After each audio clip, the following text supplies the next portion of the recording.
تو جب طوبہ سے معاملات خراب ہو گئے اس کے بعد ڈاکٹر صاحب نے شادی کی ملتان میں، جس سے کہ اس کا نام تھا دانیہ، جو بعد میں پتا چلا کہ وہ شاہ نہیں تھی۔ جب اس نے بتایا کہ میں مالک ہوں، ڈاکٹر صاحب نے کہا تھا کہ شاہ بتانا ہے ہر ایک کو۔ تو اس کے ساتھ بھی معاملات بڑے شروع ہوئے ہیں کہ بہت کم ایج ہے لڑکی کی، ڈاکٹر صاحب کی 50+ ہیں، 50+ ہیں، تو دانیہ کی عمر کم ہے۔ ان کے سارے معاملات میڈیا میں آ کر سہاگ رات کی باتیں ہو رہی ہیں۔ آپ کو ٹک ٹاک میں ویڈیو دیکھنے کو مل رہی ہے کہ ڈاکٹر صاحب اس کے ساتھ لیٹے ہوئے ہیں، لیکن اسی کے ساتھ ساتھ خود کو احادیث بیان کرنی، ہر معاملے میں جب کوئی اعتراض کرتا ہے، کوئی بھی معاملہ ہوتا ہے تو اس کو شریعت کے مطابق، اسلام کے مطابق بات کرنے کی کوشش کرنی۔ ان پہ کوئی اعتراض کرتا ہے، یعنی کہ ڈاکٹر صاحب ایکسٹرا، آپ ان کو کہہ سکتے ہیں extra clever, extra over confident, یہ چیزیں تھیں اور ہم اس چیز کو ڈسکس کر رہے ہیں، ٹھیک ہے۔ تو یہ ساری چیزیں پھر دانیہ شاہ سے علیحدگی ہو گئی۔ دانیہ شاہ نے بھی دعوے کیے، اس نے ویڈیوز جو پرائیویسی انسان کی ہوتی ہے، جو کہ بہت غلط بات تھی، اس چیز کی ہر انسان، باشعور انسان دانیہ شاہ کی مخالفت کرے گا کہ دانیہ شاہ نے اپنی جو پرائیویسی جو ہسبینڈ وائف کی ہوتی ہے اس کو بریک کیا، اس کو میڈیا کے سامنے لے کر آئی۔ یہ بہت غلط حرکت کی دانیہ شاہ نے، اور اسی وجہ سے ڈاکٹر صاحب ڈپریشن میں چلے گئے، کیونکہ ڈاکٹر صاحب کے ماشاءاللہ بچے جوان ہیں، بیٹا بھی جوان ہے، بیٹی بھی جوان ہے، بیوی ہے، دونوں بیوی زندہ ہیں، طوبہ بھی بشرا بھی۔ تو جب تیسری بیوی کے ساتھ سارے معاملات ہوئے تو ڈاکٹر صاحب کی جو سیاسی بیک گراؤنڈ ہے، سیاست ہے، وہ بھی داغدار ہو گئی، کیونکہ ڈاکٹر صاحب کی ویڈیو بغیر کپڑوں کے وہ بھی سامنے آ گئی عام میڈیا میں۔ تو لاسٹ جو رمضان گزرا ہے، انہی حرکتوں کی، انہی باتوں کی وجہ سے ڈاکٹر صاحب کو کسی بھی چینل نے ایکسپٹ نہیں کیا، یعنی کہ رمضان پروگرام جو کرتے ہیں کسی بھی چینل نے ان کو نہیں لیا۔ ایک وقت تھا کہ ڈاکٹر صاحب کے پیچھے، یعنی کہ کوئی بھی چینل ان کو اپنے پروگرام میں لیتا تھا، پہلے وہ اس چینل کے پریزیڈنٹ بنتے تھے، یعنی اس چینل کی چیئرمین شپ لیتے تھے، بعد میں ان کے ساتھ کوئی بھی معاملہ طے کرتے تھے۔ اور زوال یہ تھا کہ کوئی بھی چینل ان کو رمضان پروگرام کے لیے نہیں لے رہا۔ وہی عامر لیاقت کو چند سال بعد، صرف کوئی زیادہ عرصہ نہیں ہوا، یہ ساری گیم 8-10 سال کی ہے، یعنی کہ ڈاکٹر صاحب کا بہت کمال کا عروج تھا۔ تو دانیہ شاہ کے ڈپریشن کی وجہ سے، اس کے ساتھ پہلے طوبہ کے ساتھ معاملات خراب ہوئے، وہ بھی ڈپریشن تھی، وہ یعنی کہ وہ بھی ٹینشن تھی، اور دانیہ شاہ کے بعد تو بالکل وہ ختم ہو گئے نا، یعنی کہ مینٹلی طور پر وہ بلاسٹ ہو گئے۔ انہوں نے باقاعدہ اعلان کیا کہ میں پاکستان کو چھوڑ دوں گا، جو میری مخالفت کرتے ہیں بس میں اس ملک کو چھوڑ دوں گا، سیاست چھوڑ دوں گا، سب کو چھوڑ دوں گا۔ تو اسی چیز کو لے کر چل رہے تھے۔ آج صبح وہ اس دنیا میں نہیں رہے، اپنے گھر میں تھے، وہاں پر انہوں نے لائٹ بند ہو جاتی تھی، یعنی کہ جس طرح کی ڈاؤن فال اپنا الیکٹریسٹی کا جو شارٹیج چل رہی ہے، تو انہوں نے کیا کیا، اپنے ملازم کو کہا کہ میرے کمرے میں ہی جنریٹر لگا دو، یعنی کہ جنریٹر چلانا پڑے گا جب لائٹ آف ہوگی، تو ایسا کرو پہلے جنریٹر چلا دو۔ تو انہوں نے منع کیا، لیکن خیر انہوں نے کہا نہیں چلا دو، مجھے نیند آ جائے گی۔ تو ملازم تھے، انہوں نے بات مانی، جنریٹر چلا دیا۔ تو جب صبح اٹھے اور ملازم نے دروازہ نوک کیا، انہوں نے دروازہ نہیں کھولا، جب دروازے کو توڑا گیا تو کمرے میں دھواں پھیلا ہوا تھا، اسی وجہ سے ان کی ڈیتھ ہو گئی۔ تو یہ سارے معاملات تھے ڈاکٹر صاحب کے، جو کہ بہت دکھ ہوا سن کے۔ جو کچھ بھی تھا، ڈاکٹر صاحب ایک بہترین سپیکر تھے، بہترین ایک ٹیچر تھے۔ قول و فعل میں تضاد ہے، بات اور عمل میں بہت فرق ہے، نو ڈاؤٹ، لیکن آپ اس بات کو ایکسپٹ کریں گے کہ ڈاکٹر صاحب جیسا سپیکر، ڈاکٹر صاحب جیسی سپیکنگ پاور بہت کم لوگوں میں ہوتی ہے۔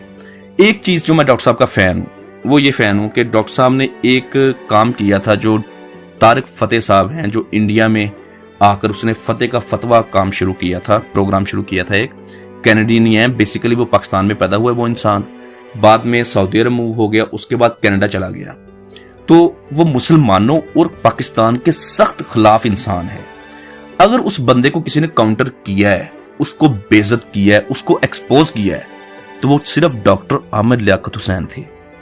ڈاکٹر صاحب ہی تھے جس نے اس طارق فتح نامی فتنے کو، اس خبیث انسان کو بہترین جواب دیا، اس کو میڈیا پر بہترین اس کو رپلائی کیا، جس کی وجہ سے پوری دنیا میں وہ ایکسپوز ہوا۔ ویسے تو وہ آلریڈی ایکسپوز ہی ہے، اس کی حیثیت ہی کوئی نہیں ہے، لیکن ڈاکٹر صاحب نے پاکستان کو بہترین ڈیفینڈ کیا اور اس انسان کو کھری کھری سنائی تھی آن لائن بول ٹی وی پر پروگرام چلتا ہوتا. خیر یہ معاملات تھے ڈاکٹر عامر لیاقت حسین کے. ڈاکٹر عامر لیاقت حسین صاحب کی ڈیڈ باڈی کو چھپا ویلفیئر سرد خانے میں رکھا گیا ہے، جبکہ ان کے بیٹے جو احمد عامر صاحب ہیں وہ اس وقت لندن میں ہیں.